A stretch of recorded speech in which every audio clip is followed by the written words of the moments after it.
Hey y'all, I am in Dallas, Texas. I'm here training for the Life Coach School, which is where I was trained. I'm training baby coaches who are just learning to be coaches. It's super fun. They're so excited. They're so overwhelmed. And I totally remember what my training was like. So I'm having a great time, but I want to pop in quickly before the day starts and give you guys a Sunday sermon because I know last week we didn't have one. So before this, I was in California, and two of my really dear friends both had babies right around the same time. It was very convenient of them. Really appreciated that. So I could go visit both of them, meet both the babies. And I noticed that even though in some cases the babies were only a few days old, my friends and their partners were sort of already developing stories between them about what the babies were like, right? If the babies were active or lazy, what kind of mind the babies had, what they were going to be when they grew up. And I noticed in myself that instinct, right? Somebody describes a characteristic of the baby, and then my brain goes, oh, well, maybe that means he'll be an author. Maybe that means he'll be a this, right? And it's totally human and natural, right? The human brain evolved to tell stories. We have a very strong kind of biological and neurological inclination to narrative because it helps us organize information so that our brains aren't so overwhelmed. Like, think about how babies are before they know how to do that. They're so overwhelmed by everything, right? They're constantly looking like they're on a drug trip, just looking all around, being so confused and distressed a lot. So we use narrative to organize information about the world around us so that we aren't overwhelmed by stimuli all the time. And so it's totally natural that anytime we see something or learn something new or have a new stimuli or meet a new person, we want to have a story about it.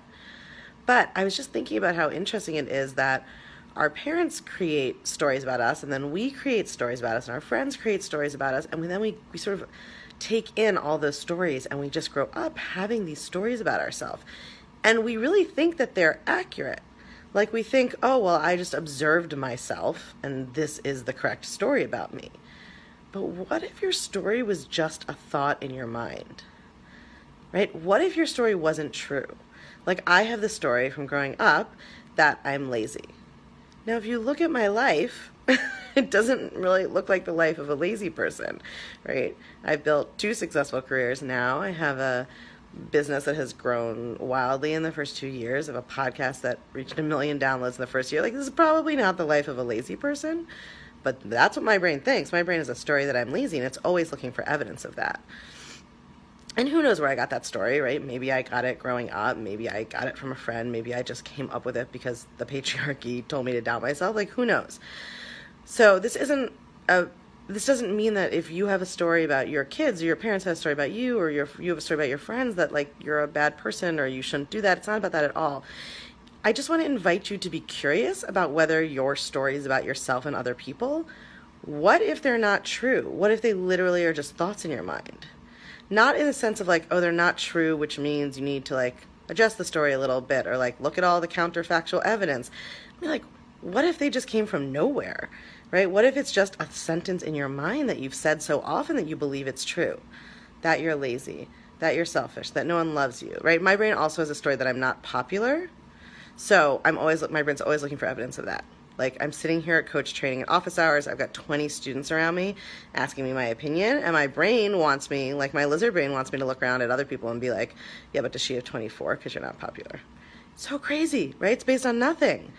There's no evidence for it. It's literally just a thought in my mind. And so what if your stories about yourself were just sentences in your mind?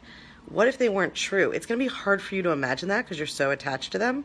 But just like try to break your brain a little, like try to make your brain hurt. Think of your favorite story about yourself. Nobody loves me. People always leave me. I don't have good friends. My parents don't accept me. Whatever your story is. And like, what would life be like if that just wasn't true? What if that story just wasn't true? Just a thought experiment, but really don't dismiss it in an instant. Really try to think about it. Like, what if that story wasn't true? Is there evidence for the total opposite of that story? Can you find evidence for the complete opposite of that story? And if you can, maybe that story isn't true. Maybe it's literally just a thought you've been having and that you keep making it come true more and more for yourself because you keep thinking it.